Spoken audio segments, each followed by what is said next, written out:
Hello, everyone, and welcome to the afternoon live show of the 2021 Sault Ste. Marie Science Festival. To begin our show this afternoon, we'd like to acknowledge that Sault Ste. Marie is located on the traditional and ancestral lands of the Batchewana, Missinaibi Cree, and Garden River First Nations. We'd also like to acknowledge the Métis Nation for their cultural and economic contribution in this area. These lands sit in the Robinson-Huron Treaty area, and as we're all treaty people, it's important for us all to be thinking about the treaty area we live in and are an active part of. Let's take a moment to appreciate the land that we are on by acknowledging the traditional territory and treaty area where you are located. This morning, we explored record-breaking science and had a teddy bear picnic with the Ontario Ministry of Natural Resources and Forestry. If you missed those, the recording is up and you can go and check those out after this. But first, are you ready to talk fish with Dr. Do and spiders with Emtomica? Remember, if you have questions for us during the show, you can drop those in the comments and we'll do our best to answer them for you. And also keep an eye out for the clues for your passports. All right, let's get started. I'm excited to introduce Dr. Bill Do from Algoma University. Hello. Thank you. Hello, how's it going? Pretty good, you? I'm excellent. I'm looking forward to taking everybody up the nose of a fish. Awesome. Well, I will get out of your way and let you take us up the nose of a fish. All right, thank you. Hey, everybody. Like mentioned, I'm Dr. Bill Do, or just Bill. I'm a professor at Algoma University in environmental science, and I'm here today to talk to you about sensory systems in fish, how fish perceive their environment, and how that compares to how humans perceive their environment. And so my research at the university involves working with fish and crayfish and little water fleas called Daphnia, and we try and see how they perceive the environment around them. And then we look at how contamination or pollution affects these abilities and how that has really, really important ecological consequences for the animals. Now, hopefully, as I'm loading up the screen, hopefully everybody has a little piece of candy or something really strong tasting. This will become important in a little bit, and I'll explain to you what I wanted that candy for. Okay. Ooh, look at that lovely title. So when we are talking about humans and fish, and we're talking about sensory systems, the first thing we're going to talk about is vision. If you'd like, you can grab a piece of paper and a pencil, and you can draw the stick figure of a human. And then beside it, draw a stick figure of a fish make sure you draw eyes, nose, and mouth on both of them, just so we can look at the different systems. And so the first system, so first off, here's my little stick figure, shamelessly stolen from Wikipedia because my drawing skills are not there yet. And I have included my little line drawing from of a fish. And so the first thing we're going to talk about is sight. And what do we use for sight in humans? Hope this is pretty obvious. It's your eyes. Now, do fish have eyes? Well, yeah, of course they are. They're right there, right? So humans use our eyes for a lot of things. So we use it to recognize people. We see danger, see what's food and what's not food in some cases. We can see really detailed things. We use it to, do really important stuff like, play Pokemon and Minecraft and the whatnot. What about fish? Well, fish don't play Pokemon or Minecraft, of course, but they do use their vision underwater, and it's fairly important. However, where humans have really detailed eyes, detail-oriented eyes, I mean, you can look across the yard and you can see all the leaves on a tree. The fish eye is more for seeing contrast and movement. So it can see shelter, but it can also be used, it's used a lot to see predators and prey in the environment. So vision, sight is a lot more important to human than it is to a fish, but fish can do something that we can't. What is that? Well, they can see underwater. If you put your head underwater, open up your eyes, everything is super blurry. And why is that? Well, it has to do with the construction of our eye. And you can see the human eye on the left-hand side and a fish eye on the right-hand side. Right in the center there's this thing called a lens. And what a lens does is it focuses the incoming light on a spot on the back of the eye called the retina. Okay. And so the light comes in, it refracts, and it meets up on the retina. Now, for a fish, same thing happens, but the lens is very different and will cause a lot more refraction of the light. And so what basically happens is as light goes from air into water, the air bends and it meets up at the back of the eye. For humans, when we are in water, it's going from water into water, so it doesn't bend as much. So it can't actually focus on the back of your eye. That's why everything looks blurry underwater. Now, a fish eye has the ability to, is different in how it refracts light, and it can actually see underwater. So it's kind of cool. So it's blurry for us, not blurry for a fish. So the next thing we have is touch. And where do humans feel touch? Well, we can see it here, or here, or here, or here, or here, here, here, here, here, here, here, here, here, here, or here. Anywhere there's skin, we can feel the entire surface of our body. We have touch. Some areas of our body have greater touch than others. So if you look at our face, our lips, the tips of our fingers, these have a lot more nerve endings, and we can feel a lot more in those areas, especially compared to, say, the middle of your back. A fish, where do fish have the sense of touch? Well, here and here and here and here and here, here, here, here, here, and here. And just like humans, they have regions where they have a greater sense of touch. So their face, some parts of the sides of the body is a lot more attuned to touch than anywhere else. And if you look at the skin of a fish or skin of human, it's really very similar. This is human cross section. They're very across all what we call vertebrate animals. They all have very similar structures within their skin. We've got things that are deep in the skin for feeling like really, if somebody grabs your arm really tight, you can feel it. Or we have things at the surface of the skin, which is really, you get a little pinch, you can feel it. One of the things I find really neat is, well, here, I'll just show you. Take your arm and hold your arm out in front of you. Take the hand from your other arm, put it above your arm so that you're not touching the arm. Close your eyes and move your hand back and forth. Kind of tickles, eh? So what's happening is you're actually brushing the hair on the surface of your skin, and you can feel every single hair moving, which is kind of amazing if you think about it. Every single hair in your body is attached to nerve endings, and every single hair is capable of transmitting the sensation of touch. Now, fish don't have hair. It would be terrible trying to get a salon appointment underwater. But what they do is they have a completely different system for touch that we don't, and something called the lateral line system. And here's a picture of a lovely shark.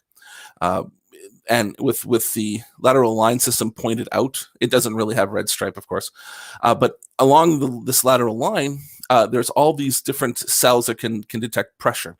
And what it uses it for is to detect movement of animals in the environment. So here's a shark swimming along. Another fish sees it, starts to swim away. It can actually detect the waves produced by that fish, and it can turn around and chase it down. It's also used for fish to tell where it is in the water column. And so some fish like to live near the surface, some fish like to live really deep, some fish like to live in between. And there's a difference in pressure as you go top to bottom. And the deeper you get, the more pressure there is. And this lateral line system tells them how much pressure is pressing on that animal. And so that animal can orient itself in the water column and live where it's happy based on how much pressure it feels, which is kind of cool. All right, so the next one. Back to our stick figures. We're going to talk about taste. And where do we taste? Taste buds. Okay, so taste buds are these structures that have, they're really interesting. I won't go into the cellular detail, but basically they can taste a number of different compounds for us. And we've got to modify our human, bloop, because our taste buds are on our tongue. Now, do fish have tongues? Bloop. Yes, of course they do. They're tiny and pretty useless for most things. Do fish taste with their tongues? No, they really don't taste with their tongues. Most of the taste buds in fish can be found within the mouth of the fish and within the pharynx or the throat of the fish. So a fish will bring food in. It's really kind of interesting. So I do a lot of fish research, and the fish really use their sense of taste to tell whether or not they should eat something. And so a lot of times I'll take a fish and I'll put it into the arena, the behavioral arena, to measure something, and it will poop, because that's what fish like to do. It'll then turn around and go, oh, food, and it'll bring what is just defecated into its mouth and spit it out. Into its mouth and spit out. It does it 3 times, and what it's doing is tasting it to see if it's food or not. It realizes it's not food, and then it continues on with its life. But it's a really interesting system of taste buds around the mouth, the lips, and in the throat. Now, some fish actually have another structure on the outside called the barbel. Now, a lot of times we'll call them whiskers too. And these barbels or whiskers have a considerable amount of taste buds on them. And what's really neat is these fish are usually live at the bottom of the lake, and they'll swim around, or river, and they'll swim around, and they will basically feel along the surface of the sediment with their barbels, tasting it the entire way. So this would be kind of like you bending over and crawling along on the floors and licking with your tongue to see how the floor tastes everywhere. First off, don't do that. Second off, don't do that.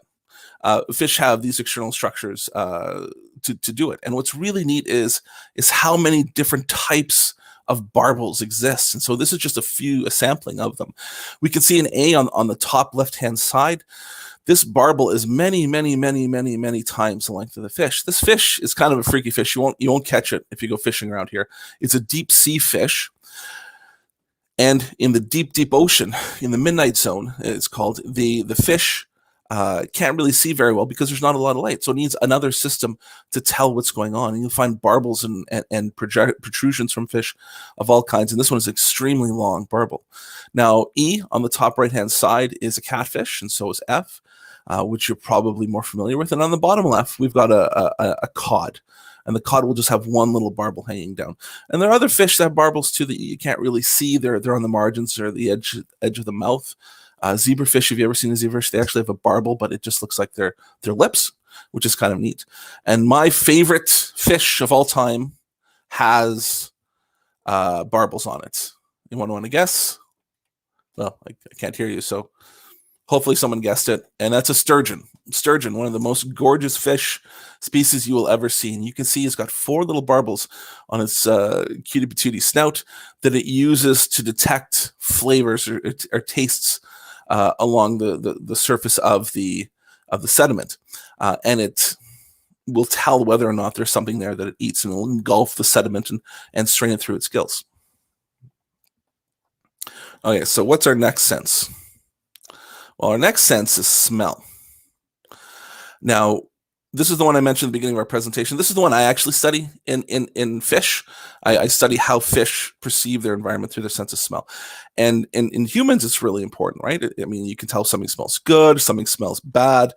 In fish, even more than that, fish use it to tell where there are other fish, to tell if a fish has been eaten, follow migratory routes. I mean, when you talk about salmon coming in on the West Coast, they'll use something called magnetoreception, which I'll mention in a bit, and then they'll smell what their stream smells like, or they'll look for what their stream smells like, and they'll swim up it, and they'll breed in the same stream that they spawned in, they hatched in. They also use it to find mates, tell who's related to us. All these sorts of really powerful things. We use it to see if something smells good or bad. That's about all we use our sense of smell for. There is another use in a minute, and I'll go into that in a second. So what do we smell with? We smell with cells. They're called olfactory sensory neurons. That's really not important, but what's really important is we have these layer of cells up our nose, of course, and we breathe in, and these odors come in, and they bind to the cells, and they cause a response in our brain that we recognize as our sense of smell. So do fish have a nose? Well, yeah, it doesn't look like that. It looks more like that, or smaller. And so in that nose, we also have these cells. So I'm going to show you a few pictures of fish, and we're going to try and find the nose on the fish. So the top is this lovely little trout.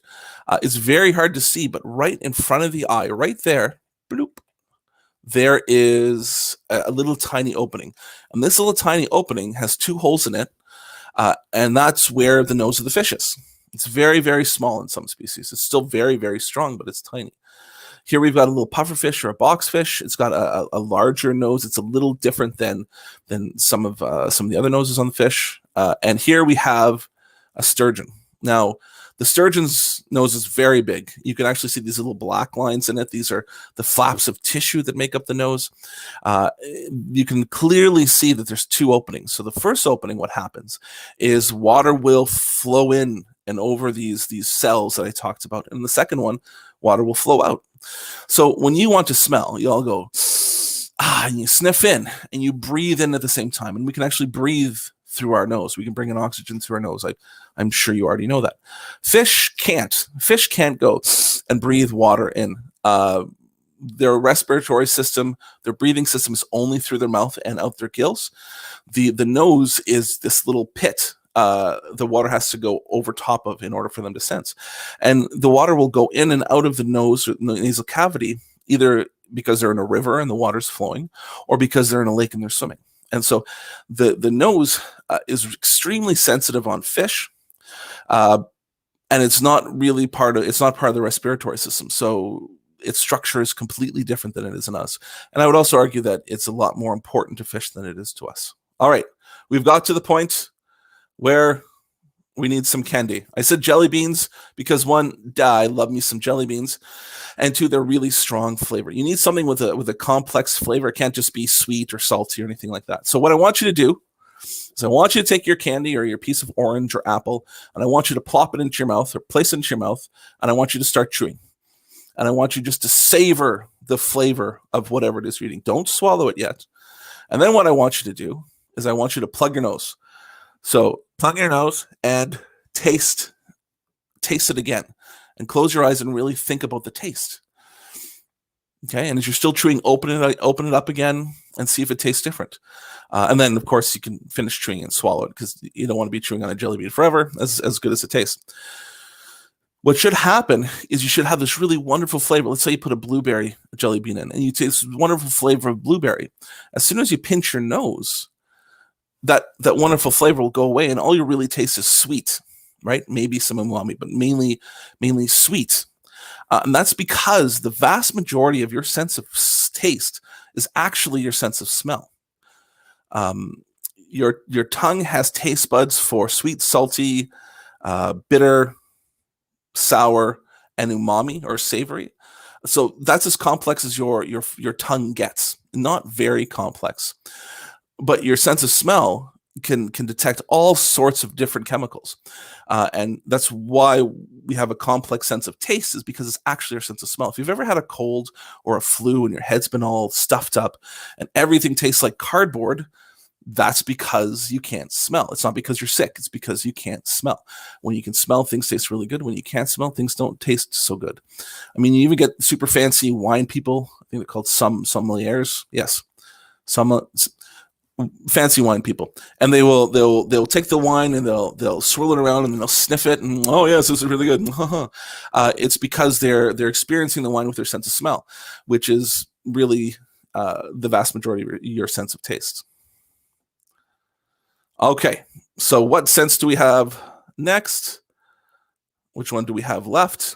Well, we have your sense of hearing.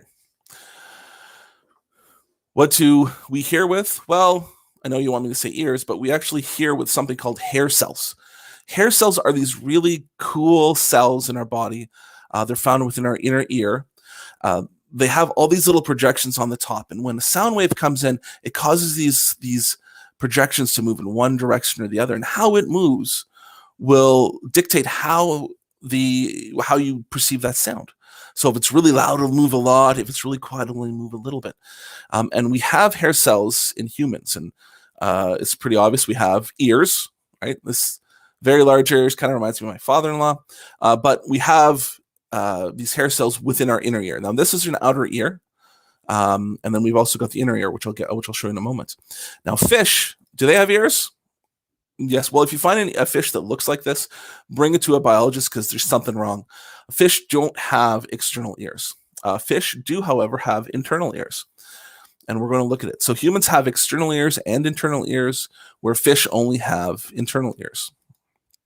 This is what a human ear looks like. We've got an auditory canal with a tympanic membrane. This is called your eardrum. This is what sometimes you can break if you're too careless with a Q-tip. Then we've got a number of bones that transmit the sound into what's known as your cochlea. And we can see lining the cochlea, there are all these hair cells.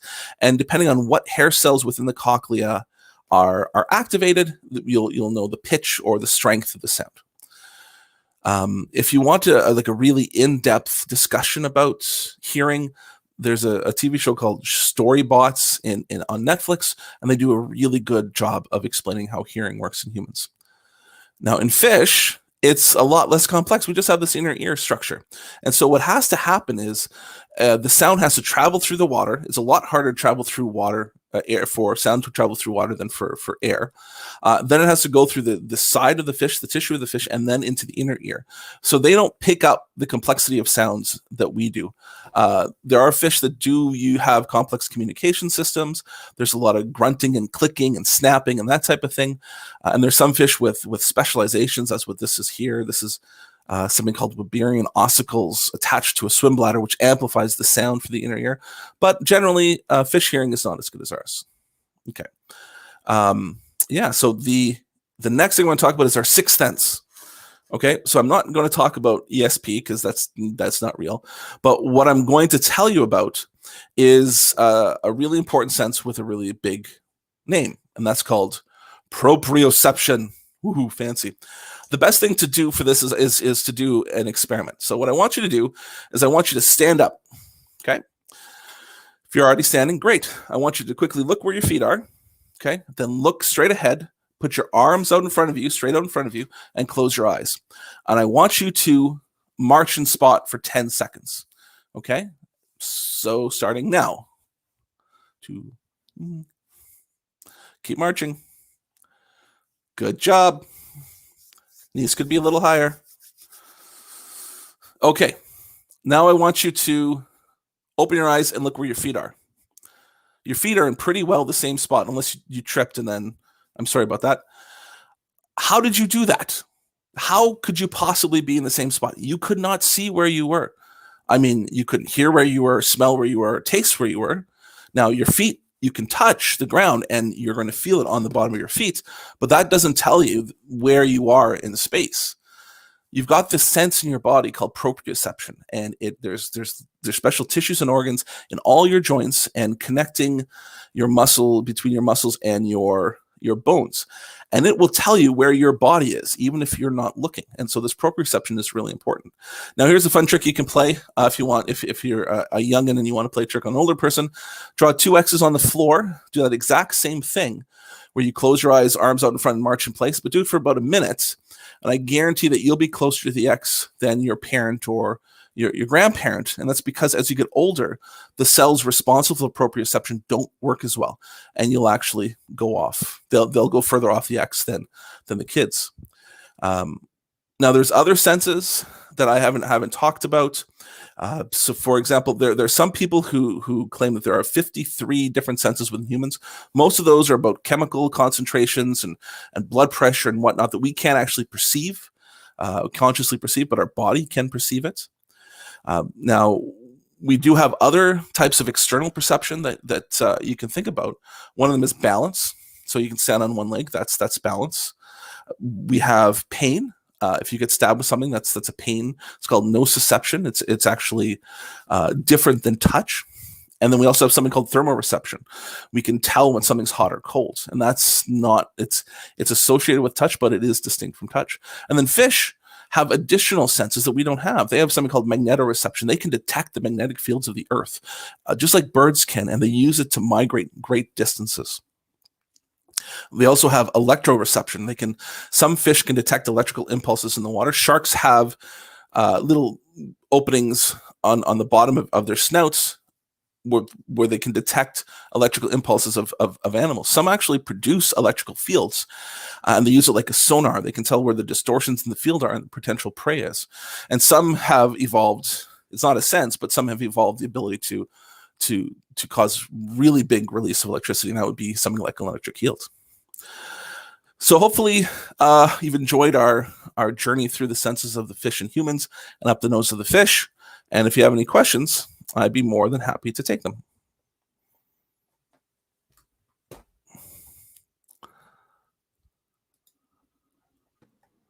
So I'm going to pop in, and I've got a question for you. Well, maybe some of our viewers are thinking up theirs. You mentioned during your chat, you were talking about a fish arena where you kind of like fish senses. And I kind of want to know what a fish arena looks like. What is that? Well, we call it arenas. We call them behavioral mazes. So if you think of like a rat maze, you've got a big maze and you've got little corners they've got to go through. It's nothing like that.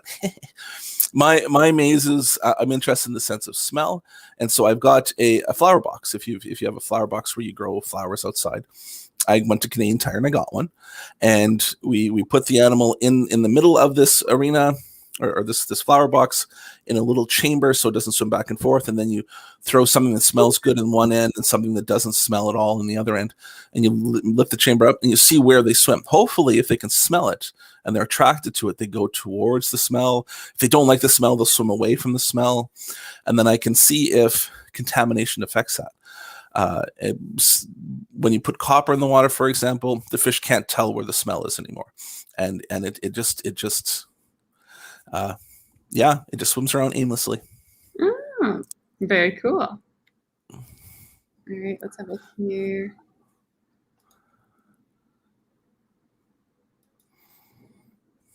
So you mentioned water having to be moving for it to go through this fish's sense organs. Does that mean fish in a lake have to be moving to be able to smell? Well, there are currents in lakes that we don't see. They're not really strong currents, but they do exist. But they need to have some movement. A lot of times you'll see a fish moving back and forth, and even that's enough to cause the water to go across their nose. Yep. Cool.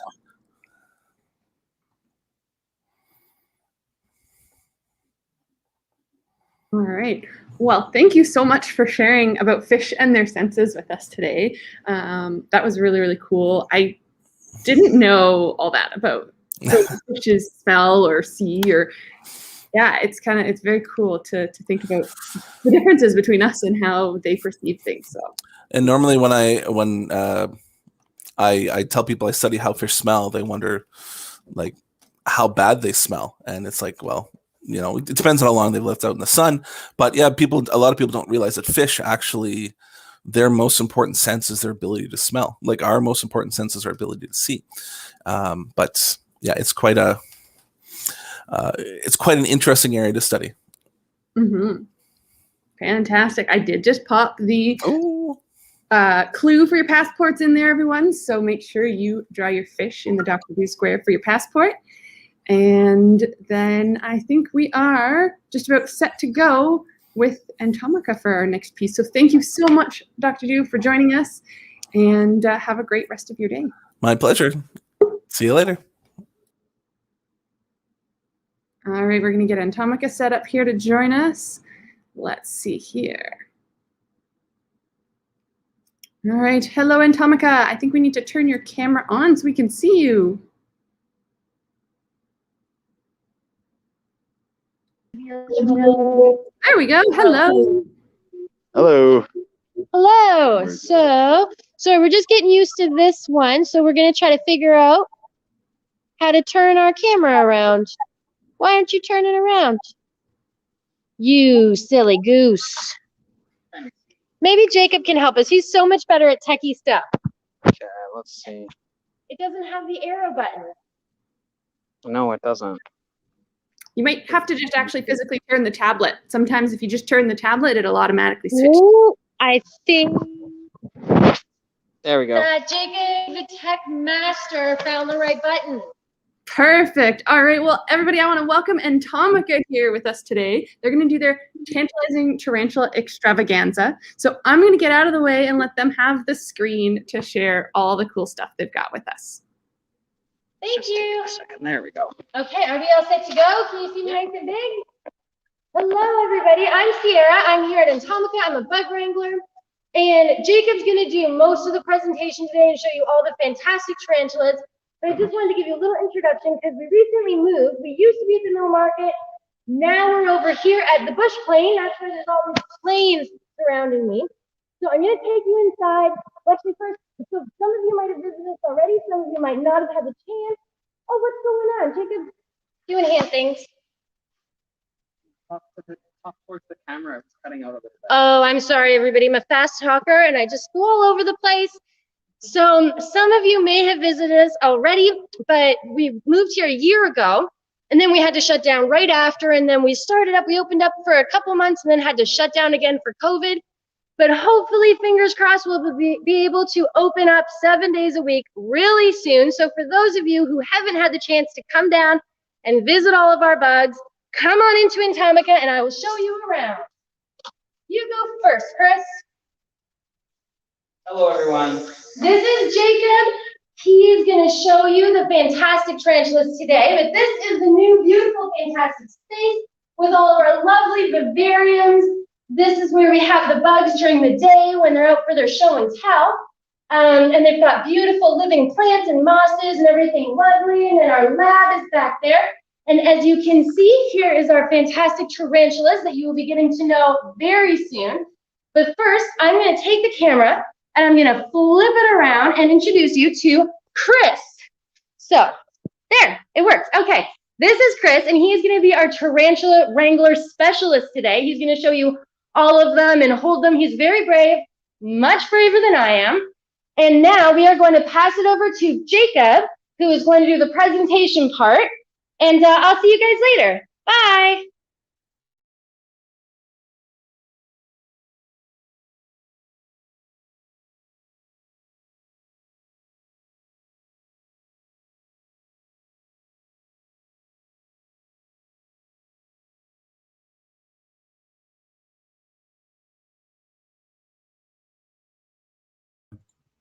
Here we go. Okay.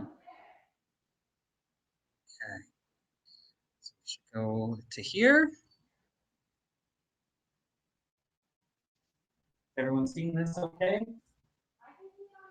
Okay, perfect. So hello, everyone, and welcome to Emtomica's tantalizing tarantula extravaganza. This is a first, well, second for us. Oh. Great, so is everyone able to see the presentation? Yep, I can see it. StreamYard, we're still getting used to you, StreamYard. Okay, so why don't we just get into it if everyone can see this, okay? So, we're talking about tarantulas today, and tarantulas are a specialized group of spiders in the family Theraphosidae.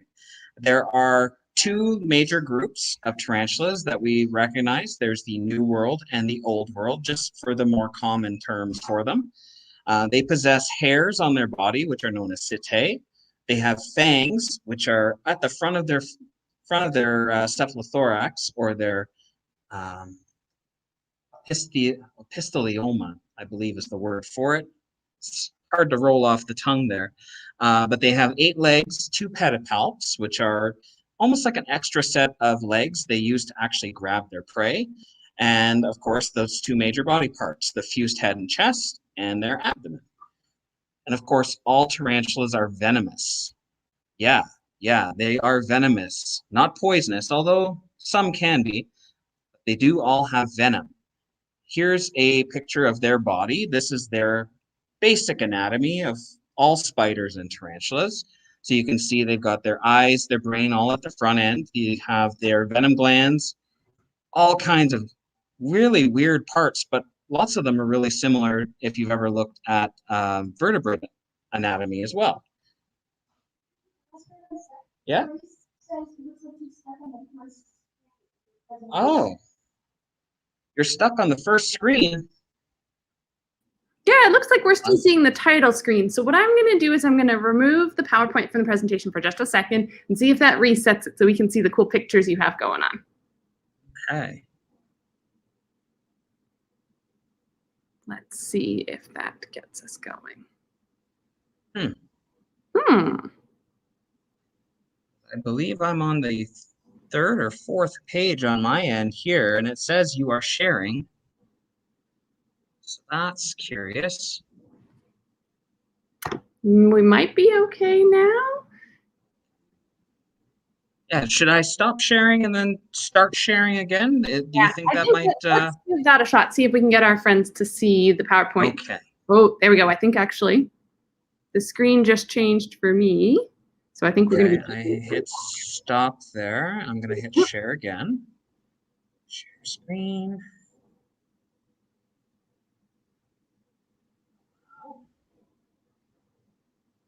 Again. Can everyone see this? Should be a big image of a Theraphosa blondie, a Goliath bird-eating spider, and a couple of facts on the one side. I can see it in my little preview screen, but on the StreamYard screen, it seems to be giving us a white background. This is interesting. And we didn't have this issue when we did the test the other day. No.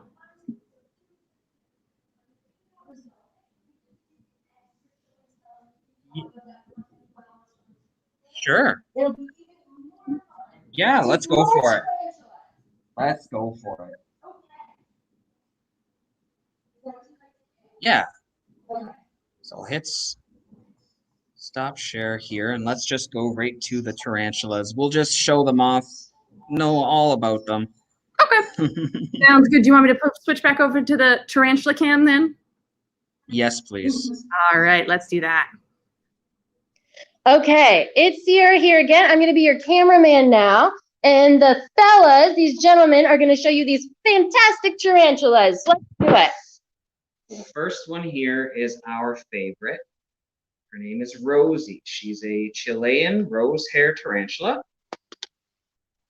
She's actually quite small. She's probably the smallest tarantula in the repertoire of spiders that we have here.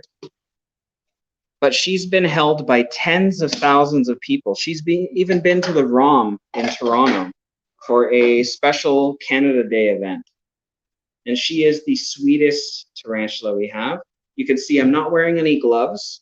She does have urticating hairs, which are kind of toxic hair that can cause a very intense rash or even hives in people. But she doesn't often flick them. And she's actually been quite docile. She's been around humans her entire life. And she's just the greatest. Cute, some might say. Yeah. Quite cute. I think she's adorable. She is my favorite spider by far. All the rest are a little bit scary, but Yes. Rosie's good. Mm-hmm. There we go, girl. Bye, Rosie. Why don't we get into some of the kooky and Scary crazy ones that we have here? So this one here is actually a salmon pink bird-eating tarantula or bird-eating spider. She's the third largest known species of tarantula. The first is the Goliath Birdeater, which lives in roughly the same part of the world. She's actually flicking some of those urticating hairs right now. I'm gonna get a close as up Chris here. is trying to grab She's her. quite strong. She doesn't want to come out today, but we'll see. Come on, girl. Come on, darling. You are so adorable once There you're we out. go. There we go. So obviously very similar to Rosie in shape, but much larger in size. Much larger in size. She's actually quite friendly. Of course, flicking those urticating hairs is just a method of self-defense that New World tarantulas possess. It's one of the ways that they can sort of ward off potential predators or threats, and they can't see very well, despite the fact that they all have 8 eyes. They can't see, well, like a bat, really, in bright lights. A while ago, I noticed when she was standing in a different position, I can kind of see it now, but there's those two things that are like sticking out of her butt. What are those? Oh, so those are spinnerets. Okay. So she can produce silk. Actually, if you look inside of her enclosure, you can see that there are layers of silk and threads of silk all over the place. They don't produce a spider's web like an orb weaver does. They actually use their silk instead to sort of lay a groundwork around their territory.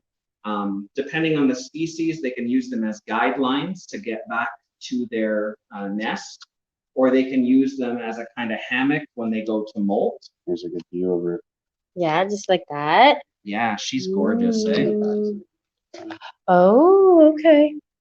She's got very there's- large fangs. Oh, If you can sorry, see we're those like getting really chelicera- cozy here. Sorry, Chris. If you can see those chelicera there, they're It's actually a little quite bit. large. Oh, there we go. Those big shiny black things are like her fangs. Mhm. And she'll only use those in the Yikes. last defense. Yeah. For something like us, our size, that's a last line of defense for a tarantula. They are going to instead try to conserve their venom, and they're going to either stridulate, make themselves look really big and make sounds and flick their hairs and tap their legs, almost like beating a drum. All of these different tactics tend to scare off potential threats, because who wants to tangle with a big spider, right? But they're more afraid of us than we are of them. Let's get on to this next one here. Now, this is Goldie. This is Goldie, yes. Goldie Hawn, as John likes to say. Oh, she's quick. She's very, very fast. Goodness. So did we mention yet, like, about your big getup? You've got like a face shield and you've got big fancy gloves on, and your Yeah, gloves so- are like taped onto your hand. Right. So these gloves are to protect, not from a bite, because to be honest, if the tarantula wanted to, it could bite right through this glove. But it's more to protect me from those hairs or setae that Jacob was talking about. And with all these New World species, they have those urticating hairs that they can release. And I just don't want to get them on my skin, so I'm going to wear some gloves today. That makes Yeah. sense. I wouldn't want So to either. Wearing PPE is a good idea, especially if you're handling tarantulas, and especially so if they're tarantulas that haven't really been handled before. None of these specimens that we have, other than Rosie, have been handled on a regular basis. So it's kind of a first for us. The very first time most of these were even held at all was just this past Wednesday or Thursday. It was actually Thursday. They told me they were all friendly, so I went and did it. Yeah. We're a bunch of liars. Sorry, Okay. but you're so- very brave and you're doing a fantastic job, Chris. So Goldie is a Haitian bronze or Haitian brown tarantula. So she has a very metallic sheen on the top of her cephalothorax. As you can see, it's actually quite blonde or gold, which is why we call her Goldie. It's pretty unoriginal, but it suits her. Birdie's name is, well, the bird-eating tarantula is Yeah, Birdie, it's so Birdie. See if I can- we're not always very clever. No, but it's all good. Easy to remember. Come Wow, on, hon. you really like to Whoa. climb. All of them want to climb Sorry, today. anyway. Most of these are actually ground-dwelling species, so this is And I just do not want her interesting. to It's very fall. curious. Mhm. Yes, you don't want a tarantula to fall. Even though they're quite large, they're actually really soft-bodied. So if they were to fall from a decent height of even more than a foot or two, they can actually split open like a watermelon, Whoa. especially their abdomen. That's the softest part on their body. So we She's always have to be quite careful with beautiful. them. Oh, and she's got her little spinnerets too, but hers are smaller than the other girls. Mhm. Giving us a little wave. Yeah, Wave. Oh, hi, hello. Goldie. There we go. Most of our specimens here are female, and pardon me, female tarantulas can actually live upwards of 20 years. Most species of tarantula females can live up that long. There's only a few exceptions to that rule.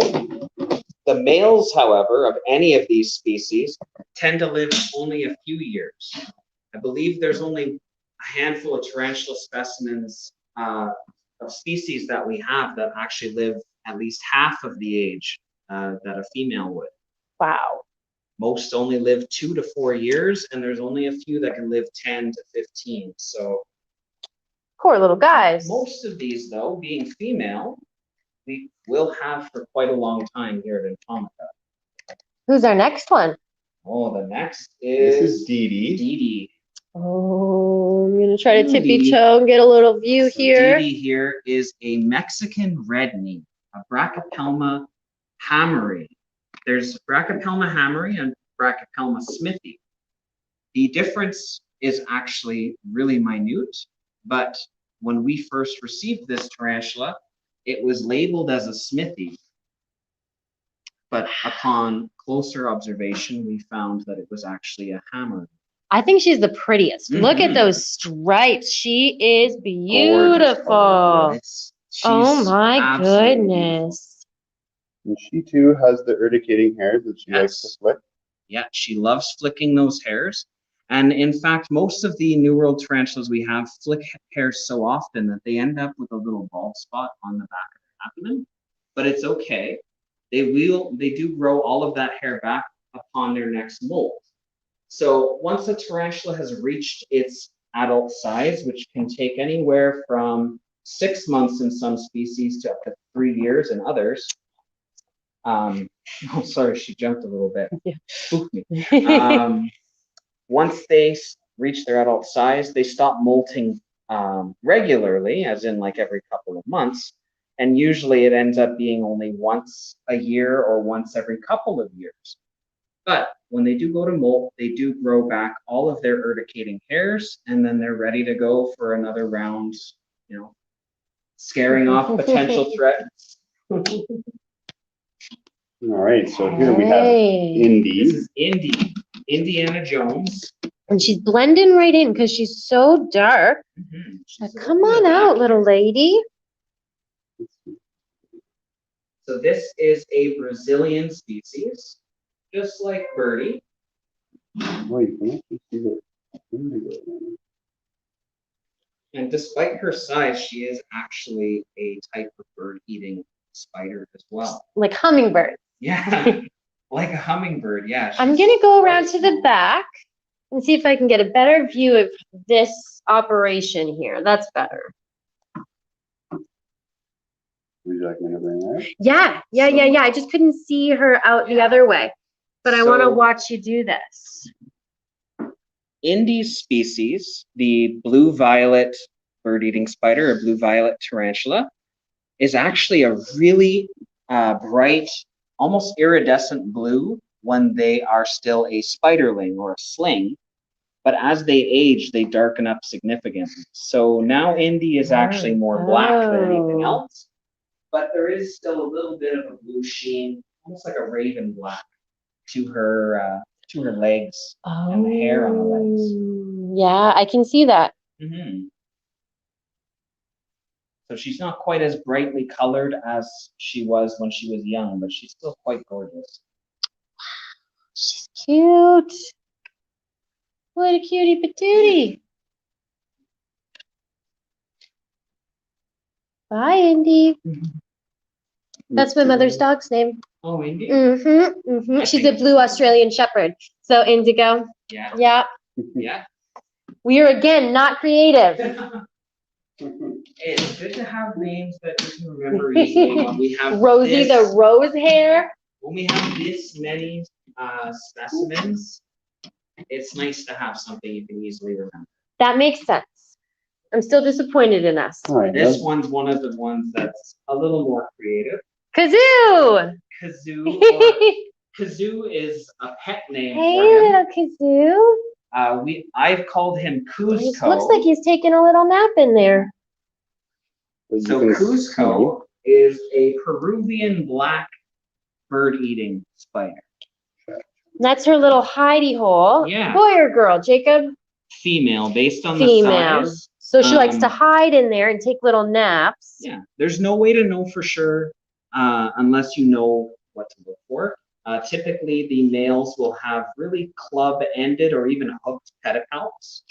The females will have just regular pedipalps that look no different from her toes. Now, Jacob was talking about how some of the spiders will release so much of their urticating hairs, they'll start to go bald on their abdomen.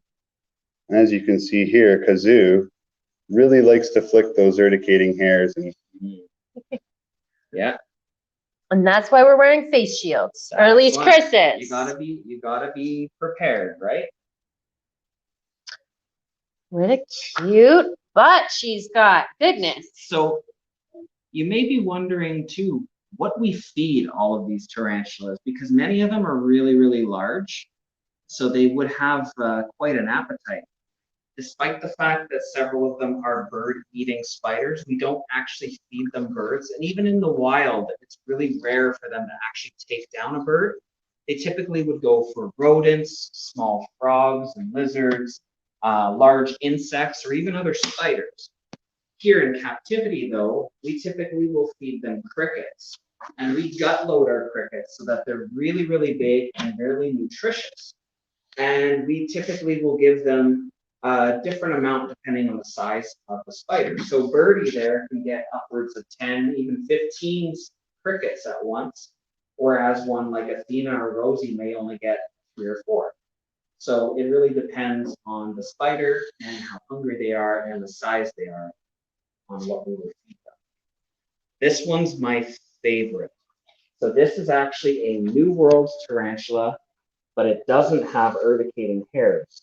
It's a rare exception to the rule, and it's an arboreal species or a tree climbing species.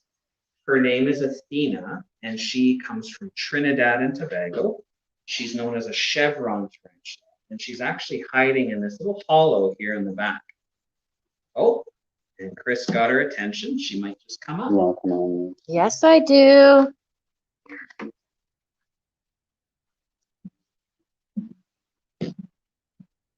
Now she's actually really, really fast. And because she doesn't have urticating hair, she is more prone to stridulate or make herself look big and strike with her pedipalps and her front pair of legs, or even try to bite. Although she hasn't tried to bite any of us yet. That's nice of her. Yeah. She's I only tried to appreciate make that. herself look big. I wonder if you can catch her toes. Look at how brightly I know, I was lit her gonna toes say, are. if you guys can see there, she's got little red stripes on the side of each of her feet, and they're so cute. And if you look from the underneath, they're actually iridescent green. What? Like You're that. lying. That's crazy. Oh, I can't She get a very is- good she's show of the it, most but you're gorgeous- not lying. You're truthing. Yeah, she's the most gorgeous tarantula that we have, in my opinion. Oh, yeah, that's cute. Does she not want to come out of her little cave? No, it doesn't seem like So she she's does. made herself this little cave with her silk Yes. from her spinnerets, and she just likes to hang out in there all day. Oh. Oh, she's yikes. Holding. She was holding the tip with her pedipalps. It didn't feel like a friendly hug kind of hold. It felt like a slap you in the face kind of hold. No. To me, anyway. I don't know. It's just what it looked like. Yeah. So again, looking at all of the different tarantulas that we have, they use their silk in different ways. And they all live in slightly different ways, despite the fact that, you know, they're all spiders. So it's really cool. Learning a bit more about these guys, there are actually some lookalikes and spiders that people often confuse as tarantulas.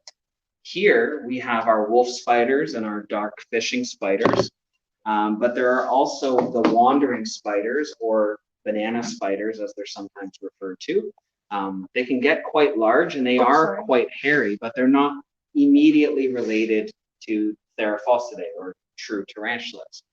There's also the tarantula, the origin of the name that actually comes from the south of Italy and parts of the Mediterranean basin, which is more closely related to a wolf spider than it is to the other tarantulas. But it was named for the town where it was originally found, and a kind of dance craze that went on that people thought was due to a spider bite.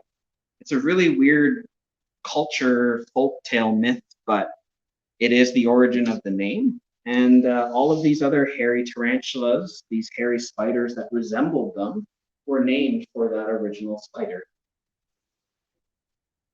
This one here is actually the only species that we have that comes from the old world.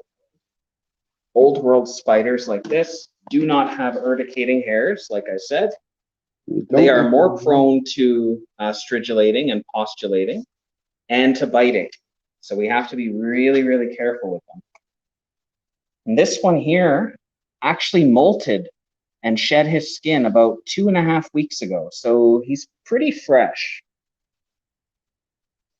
Let's see here. Oh, really doesn't want to come out of his cup.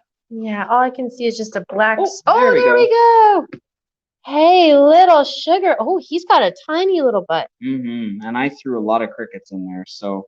Is he that would just- have been like from molting? He wouldn't have eaten for a 'cause you while have getting to- ready for Yeah, that? they typically will fast before they molt. Right. So they stop eating, and as they prepare for a molt and then use up that energy, they can get quite thin. So he's gotta gain some weight back after his big body change, don't you? And you can see Hungry it. little fella. Spider abdomens can also get really small if they're dehydrated, but we hydrate He's this got guy like water. crazy.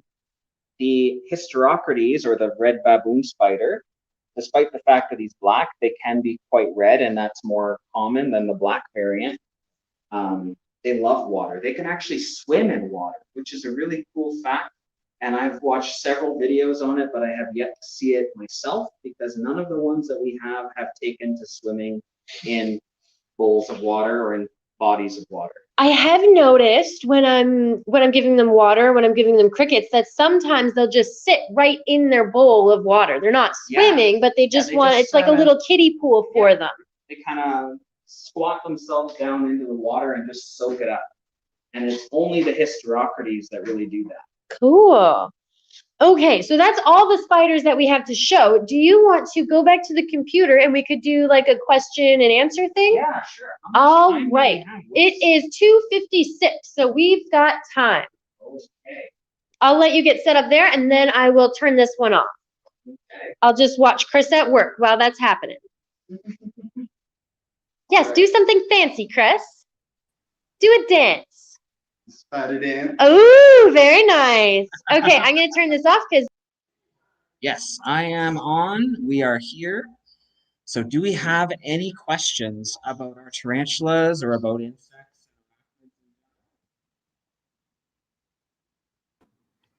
I'm going to pop in because I do have a question. So, Okay. you answered a couple. I had a couple in my head as you were going along. You answered what do the spiders eat, and you answered where they got their names from, which were two things that as you were talking I started to think. Then the other thing is you mentioned which your favorite spider was, Jacob. But what Yes. about the other two? Which ones are your favorite? Ah, The Mexican red knee one because she just looks crazy. She's so bright and orange, but she is also really terrifying, and I've had her rear up at me a couple times, so I love her from a distance, very respectfully. She's kind of startling. What about you, Chris? So, honestly, I like the look of the Brazilian blue violet. It's one of the nicest looking spiders. Maybe not right now, but after a fresh molt, it'll look very vibrant. And in my opinion, that's the nicest looking spider. Awesome. but I really want to hold Birdie. I gotta work myself up to her. I think I gotta start with some of the other smaller ones other than Rosie, because I handle Rosie all the time. Do you have to get special like training to handle all the spiders, or your general? I wouldn't say, training, or I wouldn't say there's really any special training, but just a lot of learning as you go. We definitely go through a lot of arachnoboards. There's lots of forums online. I myself actually frequent them pretty often. All these different enthusiasts that keep tarantulas or research tarantulas have answered so many questions amongst themselves that if we have any concerns or anything that we're looking out for, we can always look it up really easily. For the most part, wearing the gloves,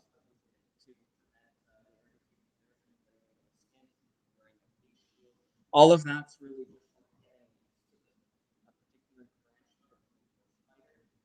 but once they're you don't really have to go through all of those steps like the way I was handling Rosie. She's perfectly fine. You can tell if she doesn't want to be held before you go in and reach for her. So, yeah. cool. And so I think probably a bunch of people who are watching know what else Emtomica has, but some people might not. What you've got spiders, but what else do you have there too? Yes. Oh yeah. So we have tons of different insects and other arthropods, so in arachnids, millipedes. We also even have some African land snails, which are not arthropods, but they fit the bill of a creepy crawly or a bug-like creature that most people would think of when they think of a bug. But yeah, so we feature all of these exotic insects, and we do have a few even from more local reaches, some from the United States, for instance. For bug show and tell, I have this mantis. Do you want to tell them about this? Is a Malaysian deadleaf mantis.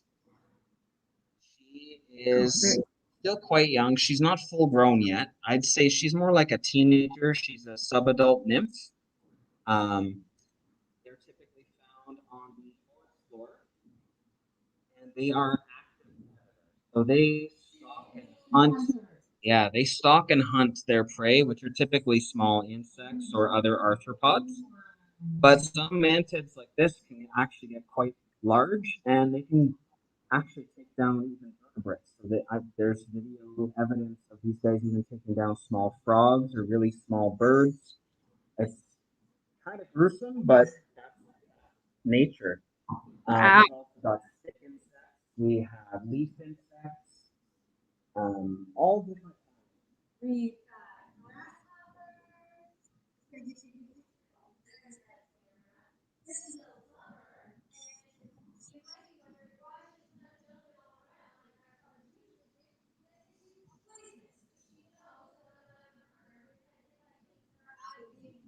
Mm-hmm. Going on up here.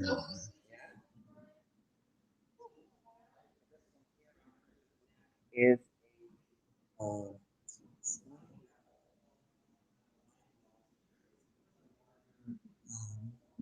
we lost your sound there insects. for a second, Jacob. If you just want to, this one again, we lost your sound for a second. I've got you back now.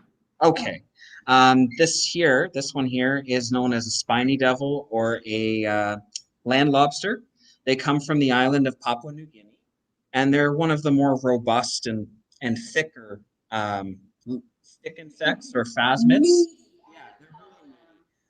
They're so meaty, in fact, that the indigenous people of the island have traditionally eaten them. They're a very significant source of protein, and apparently they taste like lobster, which is part of the reason why they have the name land lobster. So, Oh, there you go. I guess they kind of like the tail sort of looks a little bit I am vegetarian. I have no interest in eating our bugs.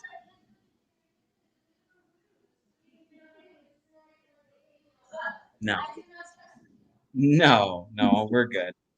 I love our bugs. awesome. This here, we have enough time. Yeah, we'll show one more. A more of a typical.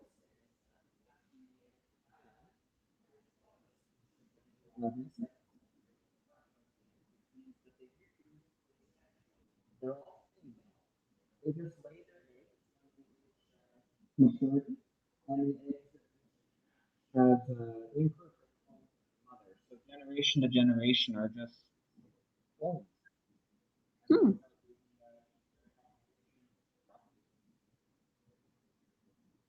Awesome. That's super cool. So we got some bonus bugs, not just spiders. As I was just saying, it's pretty cool. We got some bonus bugs in addition to the spiders. Yeah, bonus bugs. There's nothing wrong with that. No. That's super, super cool. Thank you so much for joining us today and sharing the tarantulas with us. And of course, anytime. Yeah, we're super happy to have you and your team involved in the science festival and hanging out with us today. Yeah, we're happy to be here. We're happy to be a part of this. I know for myself, this is my second science festival because I know we didn't really do anything last year with COVID. But every time I've been involved now, I've loved it. And I know John and the rest of the team have thoroughly enjoyed it every year they've been a part of it. So thank you. Thank you again for having us. Awesome. Thanks. Bye, everyone. All right, thank you so much, everyone, for joining us today for the live shows of the Sault Ste. Marie Science Festival. We really enjoyed having you with us. Remember to submit your passports by emailing them to scifest@sciencenorth.ca for a chance to win one of 3 festival prizes. And we can't wait to see you again for our next Science Festival.